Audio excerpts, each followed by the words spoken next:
அனைவருக்கும் வணக்கம். ஆல்ரெடி ஒரு வீடியோ போட்டிருந்தேன்.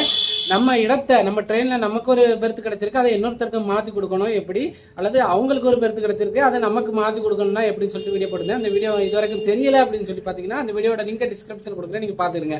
ஓகே, இப்போ மாற்றி கொடுக்கும்போது என்ன பிரச்சனை சந்திக்க நேரிடும்னா, நீங்கள் இப்போ நாகர்கோவிலேருந்து சென்னை எக்மோருக்கு வரக்கூடிய செல்லக்கூடிய ஒரு எக்ஸ்பிரஸ்ன்னு வச்சுக்கிடுமே. நீங்கள் நாகர்கோவிலேருந்து சென்னை எக்மோர் வரைக்கும் புக் பண்ணியிருப்பீங்க.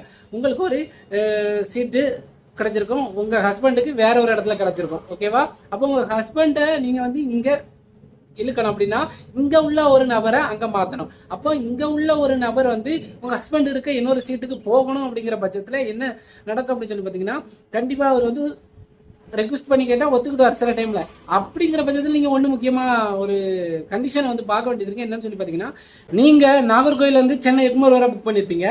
ஆனால் உங்களுக்கு மாற்றி தரவர் நாகர்கோவிலேருந்து திருச்சி வரை தான் புக் பண்ணியிருப்பாரு. அப்போ நீங்கள் அவர் அசால்ட்டாக மாற்றி தந்துடுவார். ஒருவேளை அதாவது அவருக்கும் இதை பற்றின புரிதல் இல்லாமல் இருக்கலாம்.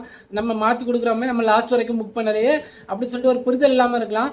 உங்களுக்கும் அது தெரியாமல் இருக்கலாம். அவர் அசால்ட்டாக சரி மாற்றி கொடுத்துருவோம்னு சொல்லி மாற்றி கொடுத்துருவாரு.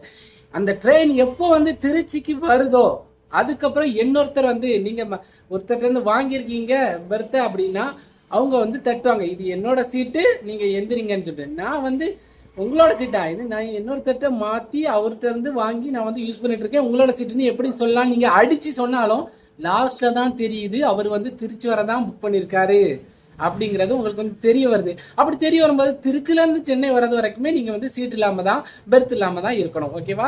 இப்போ உங்களுக்கு புரிஞ்சுன்னு நினைக்கிறேன். ட்ரெயினில் சீட்டை மாற்றணும், அதாவது பெர்த்தை மாற்றணும் அப்படின்னு நினச்சிங்கன்னா இந்த டீட்டெயில் எல்லாமே தெரிஞ்சுக்கிட்டு மாற்றுங்க. இல்லைன்னா யாராவது லாஸ்ட் வரைக்கும் புக் பண்ணியிருப்பாங்களா அவங்க கிட்ட கரெக்டாக மாற்றுங்க. இல்லைன்னா நீங்கள் தான் அதில் கஷ்டப்பட வேண்டியது இருக்கும். ஓகே, அடுத்து ஒரு நல்ல வீடியோட சந்திப்போம். தேங்க்யூ.